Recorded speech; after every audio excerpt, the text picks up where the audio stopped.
What promotion methods have you tried? All kinds of stuff, but the main one that I use right now, I use Facebook ads. That's a big one. That's a huge one. I'm still learning Amazon ads, but I've tried them. I've tried BookBub ads. Back to Facebook ads. I've heard that a lot of people have tried that and just thrown money down the well, so to speak. So Facebook ads,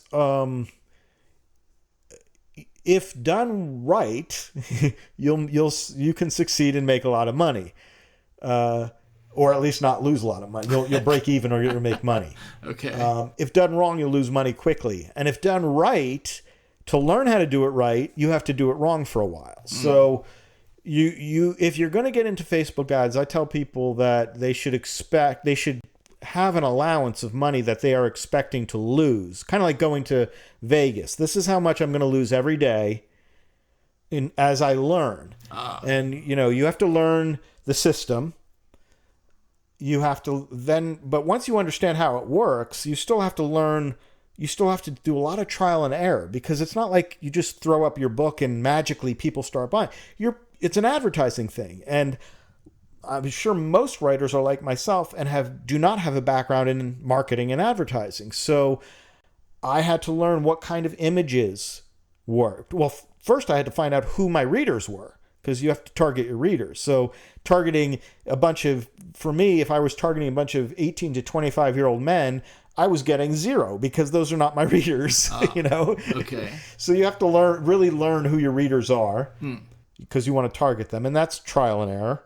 Then what image, what kind of ad copy, what's going to work. And then you can start worrying about how much money and all that it works and doesn't work. And it's a constant, and it never ends. I mean, I'm constantly tweaking it, and things that worked, last year are not necessarily working again this year. People get tired of seeing the same image, the same ad copy, and that kind of thing. Oh, okay. But it can. I mean, I spend probably on average 130 to 150 a day in ads for Facebook, and I get all that back usually in that day. But sometimes it takes read through, and you have to understand that too.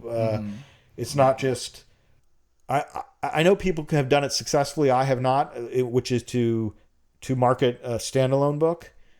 But part of the way I've been able to make Facebook ads work is that I don't have. If I spend $10 on the first Max Porter book or the first Nathan Kay book, I'll do the Nathan Kay. The first Nathan Kay book is $3.99, so I make $2.75. So if I'm spending $10 on that ad, I got to roughly sell 3.5 to 3 or 4 of them. We'll say 4 of them to make a little bit of profit directly from that book.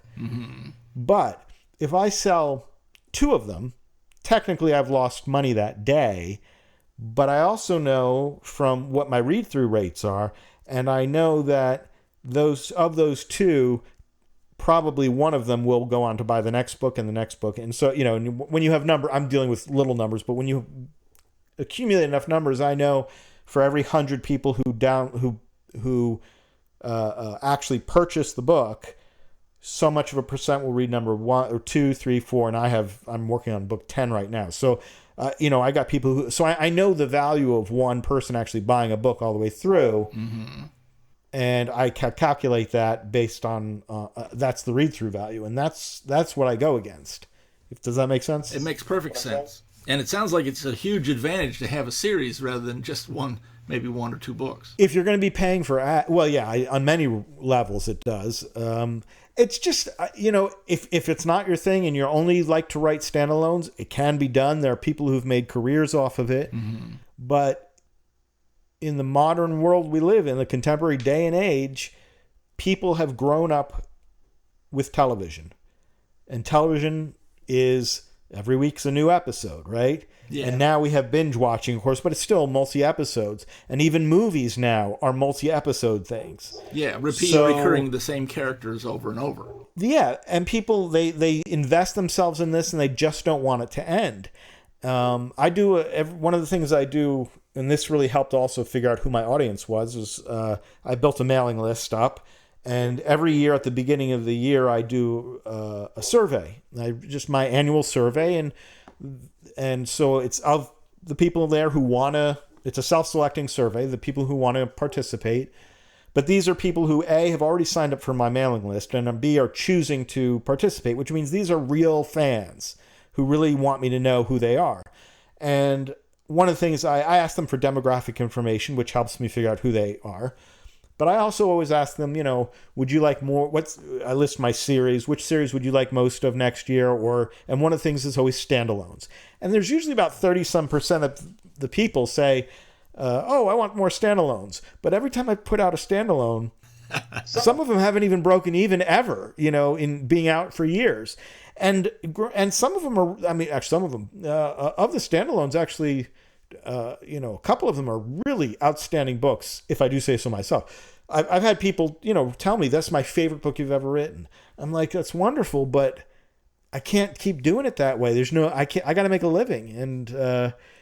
And my Max Porter series is 50% of my income because people just keep wanting more and more.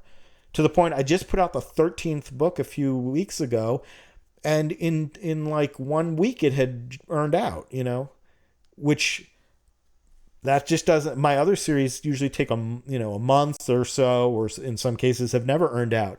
But that one, people just, they want it. So as long as I say to them, as long as you keep buying them, I'll keep making them. And I always figure if I start getting bored with it, or start phoning it in, they'll let me know real quick by not buying anymore, and that'll be my cue to hang it all up for that character. Yeah.